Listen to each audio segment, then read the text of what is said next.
Hello, everybody. It's the Prophet of the Void. I'm your host, and welcome to All Hail the Void. So, sadly, Kate cannot be here today. She's busy, she's working, but it's a very slow day at the mall. No real announcements, and I have to get an episode out, or so the Void tells me. So, currently, I'm recording an episode without Kit, but hopefully she will return within the next few episodes. Um, so let's just get right into it. So this email says, is there an opposite of the void? Instead of incomprehensible nothingness, would it be incomprehensible infinity? This is confusing lol August, which for those who haven't heard last episode, that is Jim's cat. P.S. Don't tell Jim I used his credit card to buy a MacBook Pro. It's kind of trash, lol. Okay, first of all, I'm not telling Jim anything. I hate Jim. Jim can go in a dumpster and die.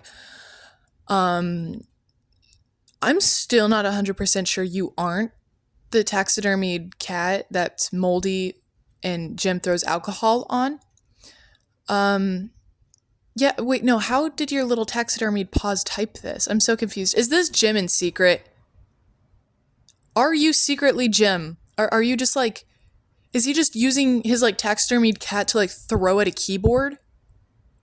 I'm so confused right now. I'm hurt and I don't like this very much. But also, you're very stupid if you're a cat or if you're just a taxidermied, alcoholic, moldy cat carcass that's being puppeted by Jim.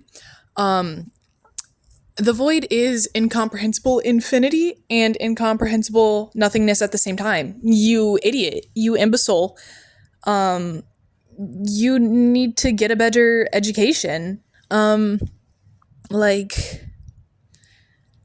The void is everything and nothing, and infinity is everything and nothingness is nothing. But genuinely, I wouldn't think that a taxidermied cat would be that smart, especially because of all the alcohol that Jim throws at you. If you are an actual cat and Jim doesn't throw alcohol at you, please tell us. Tell me. I'd like to. Yeah, no, you already have my email address, but for those who are just now listening, you haven't listened to the past episodes, you can email us at theprofitofthevoid0@gmail.com. Send us an email confirming that you are in fact an actual cat and not just a taxidermied carcass that Jim likes to just like carry around and whatnot. I don't know what Jim likes to do in his free time, but I know it's drink. Honestly, I feel like we always focus on how he's an alcoholic, but on the off chance that he isn't an alcoholic and he is telling us the truth, then he has severe mental issues, which would, it better the risk of him becoming an alcoholic. Because that's not the void talking to you. For those who haven't heard yet, all he does is be like, oh, I see demons. Like, those are demons. Those are not the void. The void doesn't have demons. If you see demons, those are demons. If you see demons that aren't there, then you could just be a schizophrenic. Maybe he is a schizophrenic. That would explain a lot, actually. He's never touched alcohol. He says he's never touched alcohol. Maybe he just drinks it and then gets so drunk he forgets that he drinks it. But he's just probably schizophrenic. And what I have to say to that is you should stop emailing me because you're annoying. Actually, no, email me and tell me, apologize. Yeah. email me an apology because you hurt my soul. Kindle, I was like, hey, do you want me to wait? Oh, never mind. The void doesn't want to wait. But she said no. She doesn't want to come back until Jim apologizes. So, Jim, you best apologize because I don't get to see my bestie anymore. I don't get to get cool shoes anymore because you need to apologize for your alcoholism, your schizophrenicism, your being schizophrenic, lying to us, thinking that it's cool to be a prophet. It's not cool to be a prophet. I mean, it's amazing to be a prophet, but you're cool by yourself. You don't need to pretend to be something you're not. And right now you're pretending like you're not an alcoholic, you're not a schizophrenic, and you're not crazy. You're pretending like you're a prophet, and that's just not right. And you're also being very rude by not answering our questions. We're like, how many eyes do you grow? And you never specify how many eyes you grow. Are you an alcoholic? You just specified that you don't touch it. Okay, what if you drink it without touching it? Okay, I don't know. Maybe he just is a floating head that has arms but doesn't use them. I don't know. And you don't answer those questions. You've never answered my question of if you only speak English or not. You don't answer my questions, Jim. I need a whole apology email from you. And we're going to include Barb into that. We got another email from Barb that we're going to look at later. I have not read through it yet. But I would just like to say, Barb and Jim owe us, me and Caitlin, an apology. We feel hurt. We feel betrayed. We feel like we need an apology because you are simply being super rude. And we deserve better. We are doing the void's work. We are saving you from being consumed by the void. And you repay us by just pretending like you are a prophet and making fun of what we do. And it hurts me. It really does. You need to just understand that not everything is about you and that you were not blessed with what I have been blessed with. You were blessed with other things, and you need to use those other things. Okay. Our next email is from Barb. And it says, I finally decided to approach the rat. I talked to him as well and learned his name is Jonathan. Very interesting name. He's actually a chill guy. I don't have any friends to talk to, so I just summon him to speak words with. Thanks for giving me a friend, Prophet. It's the Prophet. I don't want to be like too rude, but it is actually the Prophet. You know, I'm not just Prophet. That's kind of like calling someone whose like name is like Mackenzie. It's like calling them just Kenzie, and maybe they don't prefer that, and I don't prefer Prophet. So just the Prophet. Thank you. And she signed it, slightly less inclined to murder someone, Barb. So I don't know what to tell you. What does the rat look like? Because you said they were flying, but like wings, what kind of wings? Probably should have asked that in the last one, and then you could have gotten back to us for this one, but you didn't. I didn't. And it slight issue. Flying rats are not a void's thing, you know. The void doesn't do flying rats. No. You need to find a good 8-eyed rat. You know the one, and not just any old 8-eyed rat. You need to find like the crusty, dustiest sewer 8-eyed rat, and you need to stare at, and it's glowing purple orb eyes, and that's when you know it's the void. You know, that's the void's work right there, and that rat is the void's.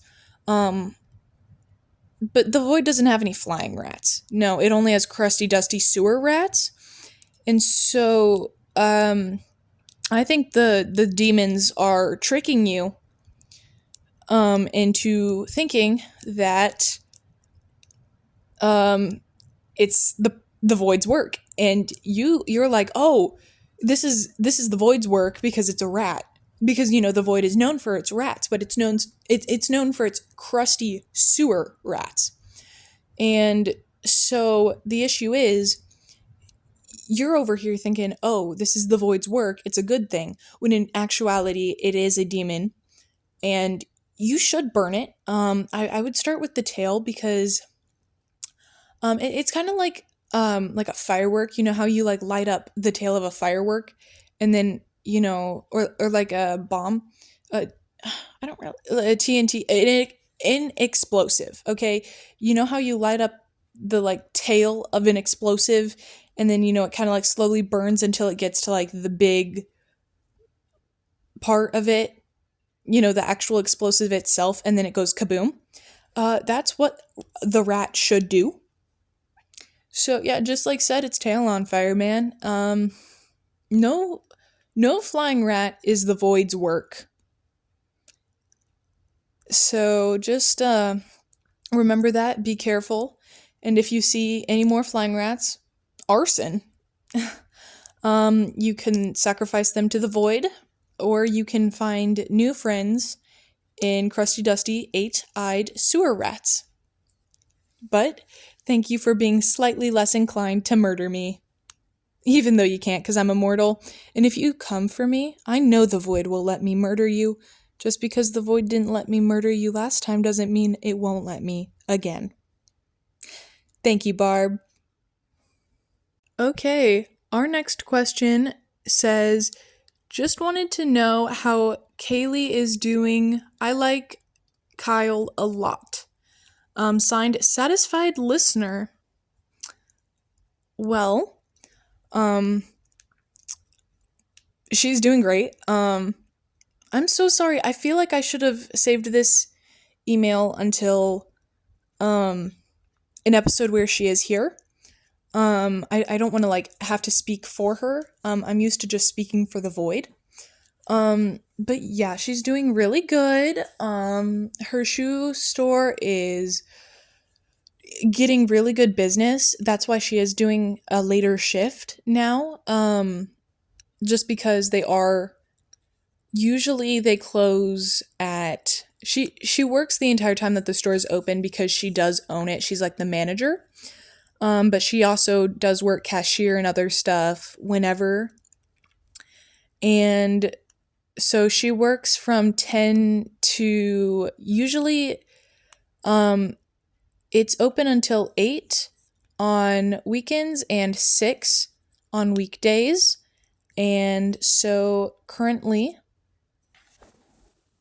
she is working, and the void wanted me to come out with this episode when she was working. And I do miss her, obviously, but I can talk to her once she's done working. She's doing great, fantastic. She loves her shoes. She's actually, I don't want to spoil anything, but she did already come out with the news that she is designing a new shoe line. It's all high heels. It's all sparkly high heels, obviously. And they're all pink. But the sparkles are different.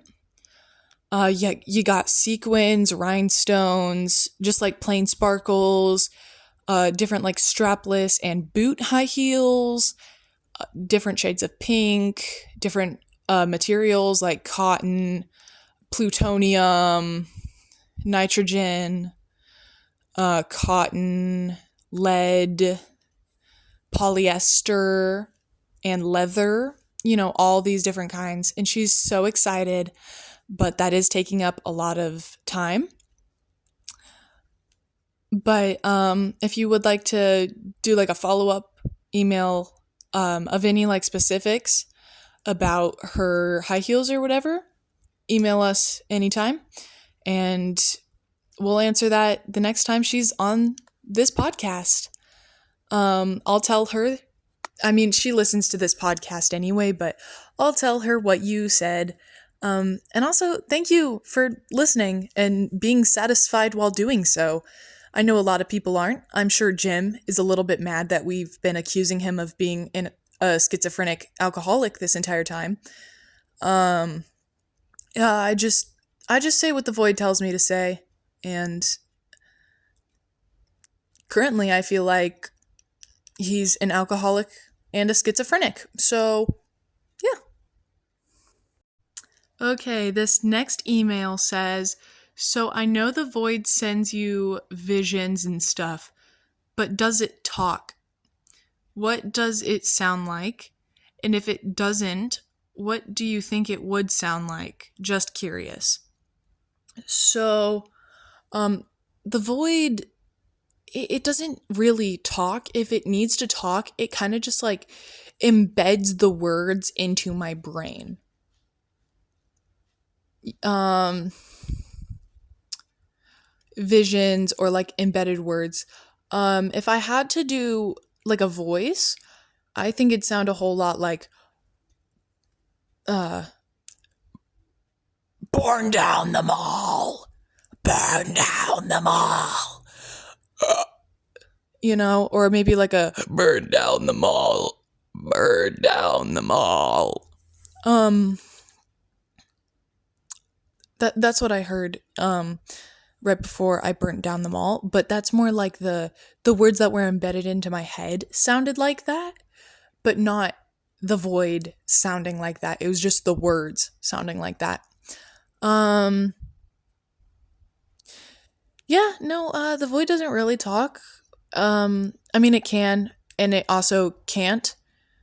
Um wow, that really did a number on my throat. Ooh, luckily I have more blood. Someone sacrificed a parakeet and ooh, parakeet blood is just I've never had it before and man, it's like it tastes like pineapple juice and I love it.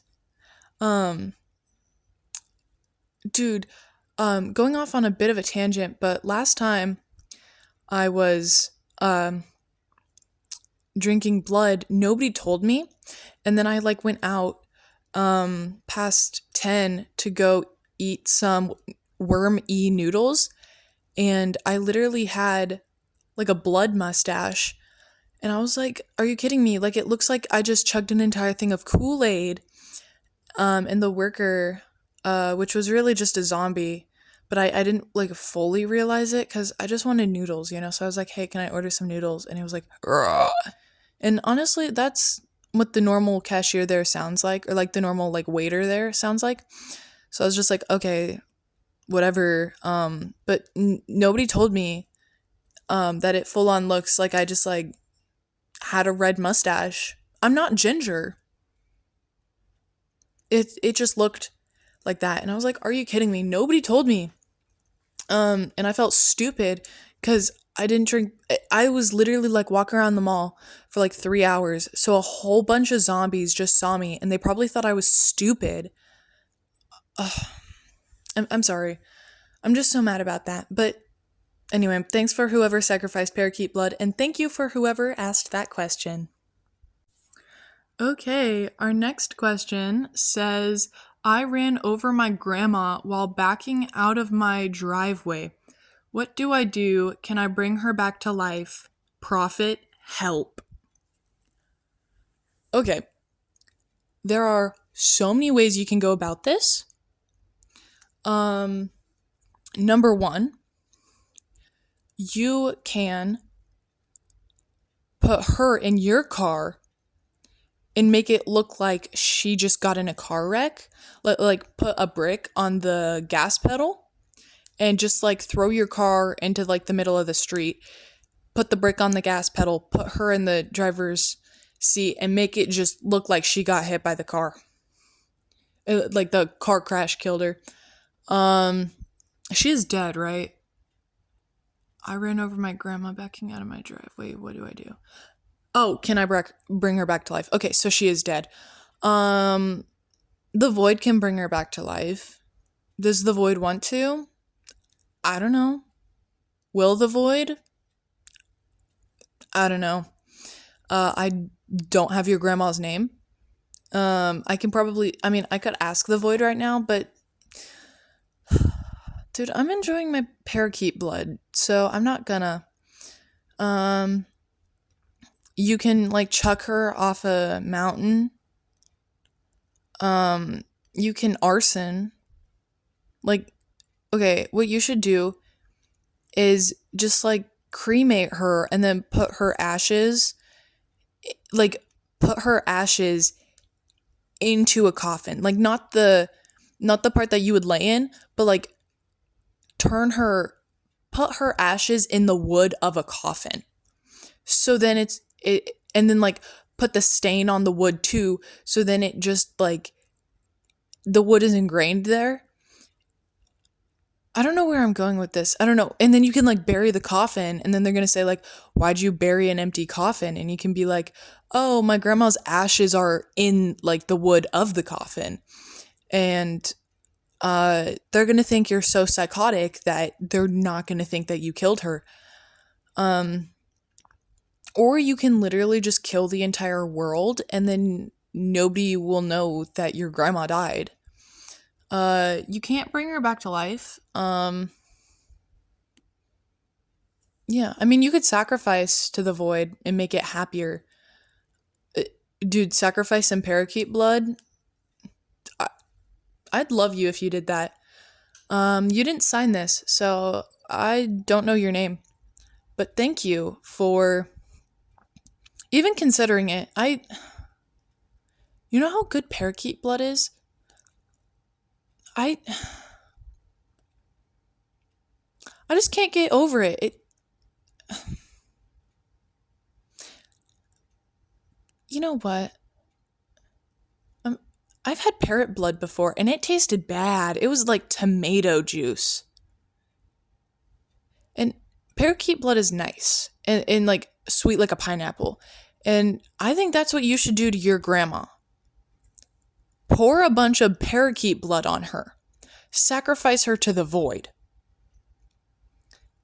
The void will like either give someone your sacrifice or like bring her back to life, and all that parakeet blood will go to me and I'll get to drink it, and your grandma will come back to life. Probably. Um, I mean, you can also like put gasoline on her and arson. I don't condone violence. I will say that right now. I don't condone violence. I think peace is the best option.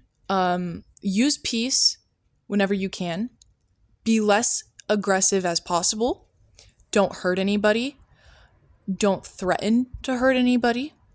And if you do accidentally hurt someone, sacrifice them to the void with parakeet blood.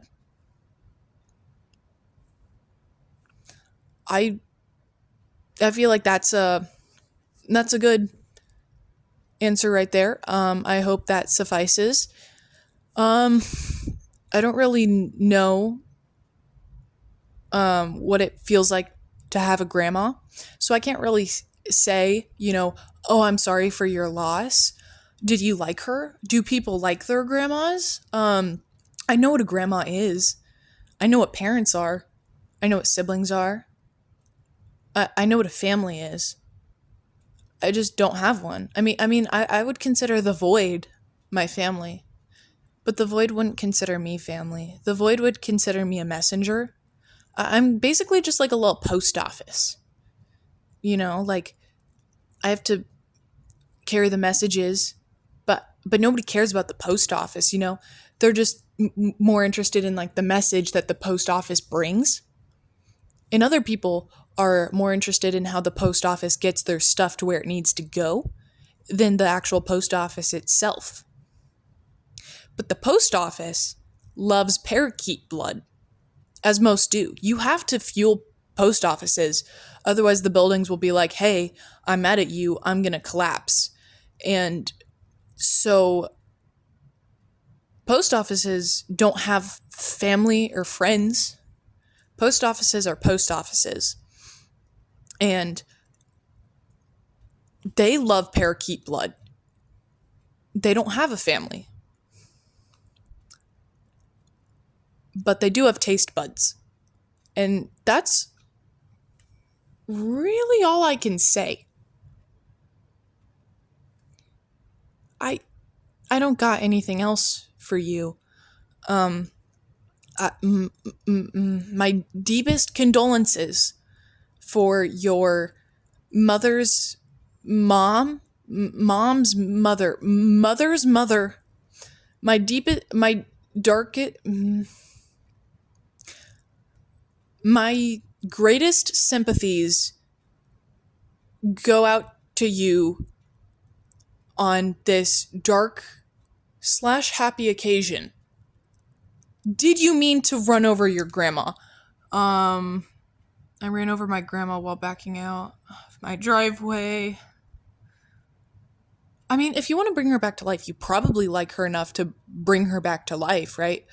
Um, my greatest sympathies. Um, get well, get your mental health well soon. Um, I don't got anything else to say. Um,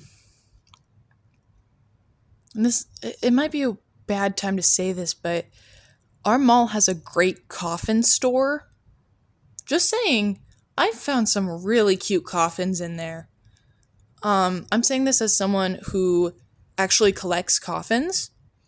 And if your grandma loves 90s punk bands, they have so many like merch from those 90s bands, but like coffins. You know how like, you can get like a band tee or like a band pen, it's like says the band's name on a pen. They have one of those but for a coffin. So it'll have like a photo of all the band members and then it'll like say their name on top. So yeah, 90s punk bands or like 90s boy bands, you are set if your grandma likes those for coffins. How tall was your grandma? Actually, it doesn't really matter. The coffins are like really great sizes. Um, it ranges a lot actually. I have one in my collection that's over 100 feet tall. Um, I don't actually know what that one's meant for. I just keep my snacks in it. I don't know. But yeah, come over to the Sunny Cemetery Mall and grab your beautiful coffin. I think they also do tombstone, etching, chiseling. They put the words in the tombstone, is what I'm saying. And all I gotta say is they're really good at calligraphy. Um, what was your favorite? What was your grandma's favorite stone? We got granite, quartz. Um, I don't know any rocks. Volcanic rock, pebbles, boulders, mountains. I don't know. They haven't had a sale in a while. Um, but yeah, come down here to the Sunny Cemetery Mall. Grab yourself a good coffin. Get your tombstone little like written on. Um, yeah, have a good time. You can also probably give me an invitation to the funeral if you want. I can do a speech at your grandma's funeral if you want. I'm pretty good at speeches. If you don't want to, I can actually I'll give my speech right now and then you can just like play this clip at the funeral. Um we congregate here to celebrate the death of this very old lady. She was old and at least her one grandchild liked her. Does she have other family members? I don't know. But what I do know is that she got hit by a car. And that probably sucked. So now we're here at this funeral, or maybe just one person's here at this funeral. I don't know who this lady is, but she's having a funeral because she got hit by a car. And that's pretty funny, actually. Um, yeah, that's the end of my speech. If you need like another clip, or if you actually do want me to go to the funeral, I can totally be there. My deepest sympathies, and I can't even do this anymore. I don't understand humans and death. I'm just immortal. I don't understand death or family or anything like that. I'm a post office. What? Post offices don't need families. They need parakeet blood. Anyway, that's all the emails that we got this week. Don't forget, you can email us at theprofitofthevoid0@gmail.com. Send us all your questions, comments, and concerns about the void, the prophet, or anything else, really. Thank you so much. All hail the void. Goodbye.